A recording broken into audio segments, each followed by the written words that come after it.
Hello everyone, welcome back to my channel. This is Paramita and I heartily welcome you to my channel Paramita PM. If you are new to my channel, then I would request you to go through the content of my channel, look at the videos, and if you really find those videos helpful and if they really heighten your interest, then do like it, share it, and do not forget to subscribe to my channel. And most importantly, please turn on the notification bell button so that you get notified whenever I upload any new videos on my channel. So now, without any further ado, let's get into the lecture.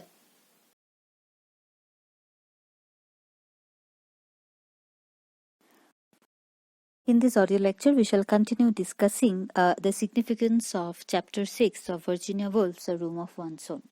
So basically what we find in this chapter is that Woolf talks about an androgynous mind which is conducive to writing fiction. And the very image of a man and a woman getting into a taxi together takes on much significance because it gives, it becomes a metaphor for the unity of the mind, and where the narrator realizes that it has been actually, very, very straining for her to think about the gender differences, to think about the separations between things, between men and women, between herself and others, and this is part of the problem. In fact, she says that the male and female parts, like of each person, because she says that every individual has both male and female parts, and she says that those parts must be unified in a proper harmony for genius to be expressed without any hurdles. And while reading a book by a male author, she finds that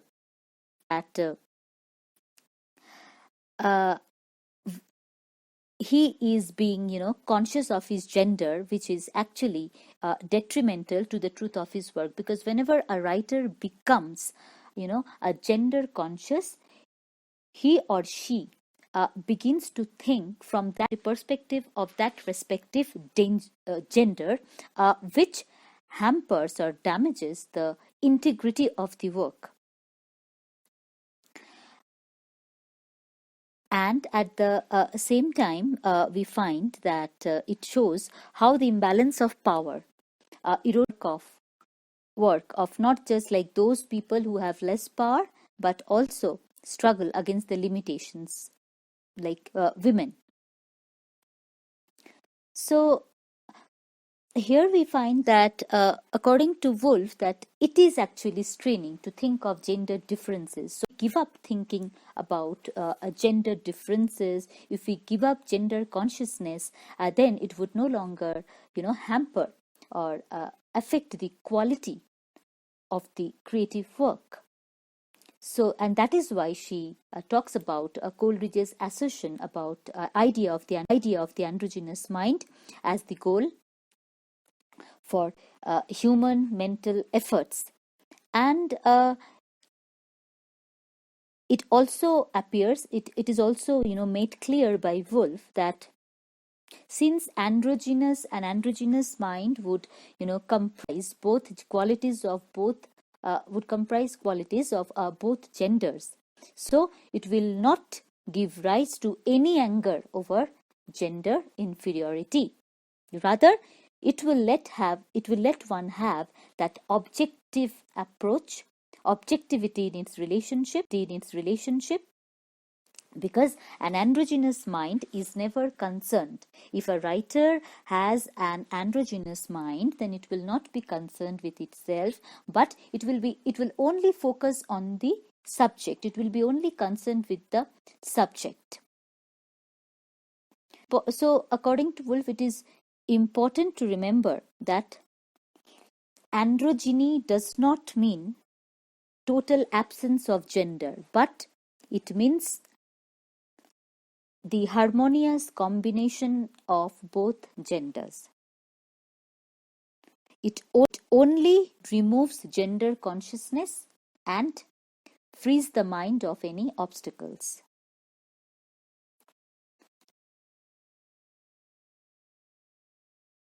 And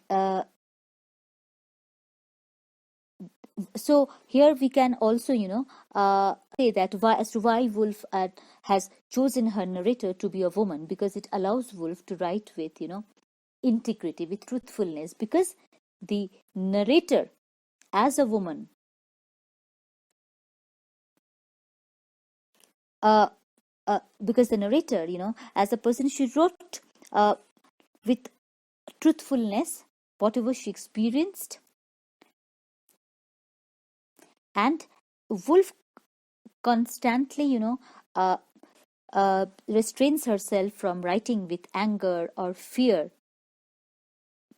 and she immediately, controls herself whenever she finds that she's getting into such, let's say, such subjective thoughts or subjective approach. So she says that in order, this androgynous mind is a highly gendered concept. When Woolf says, or let's say when Woolf uses the word fertilized, that to describe the interaction of the sexes in the androgynous mind. Because if a writer has an androgynous mind, then there will be an interaction between the qualities of both genders, and therefore it emphasizes the uh, productivity of both genders in it. And that is why the android is a highly gendered concept, where both genders contribute equally, where there is a harmony, where there is a, let's say, a harmonious combination of male and female parts. And after this, she says that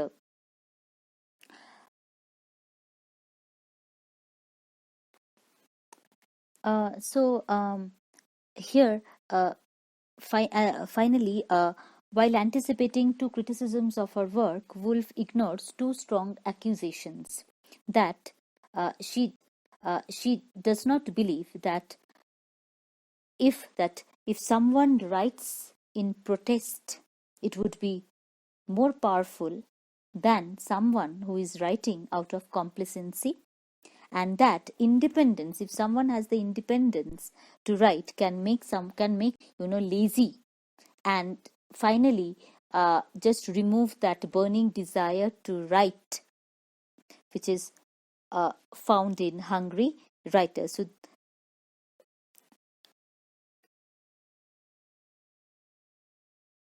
and that so absence of anger and protest in minority writing has undergone much revision in recent years. So these are the two accusations that are rejected by Woolf, because she feels that it's not that if someone is writing in a mode of protest, it would be more powerful than someone who's writing in a mode of complacency. It's not that. And if you have that independence to write on your own, it is not necessary that it would make someone lazy, and also, deprive that person of having that burning desire to write.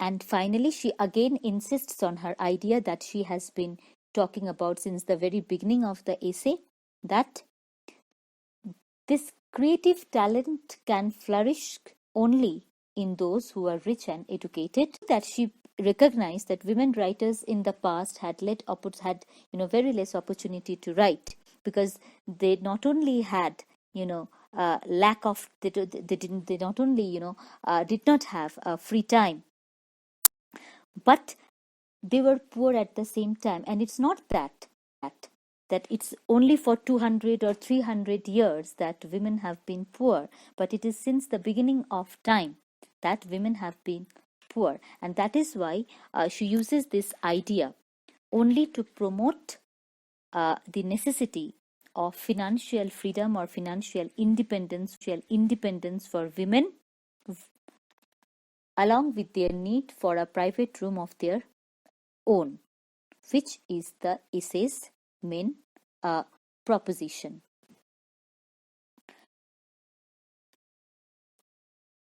So finally, Woolf concludes the essay saying that if women are provided with these socio-economic conditions, then Judith Shakespeare would take rebirth, and Shakespeare would come into being, who would be able to write without any obstacles, without any hindrances.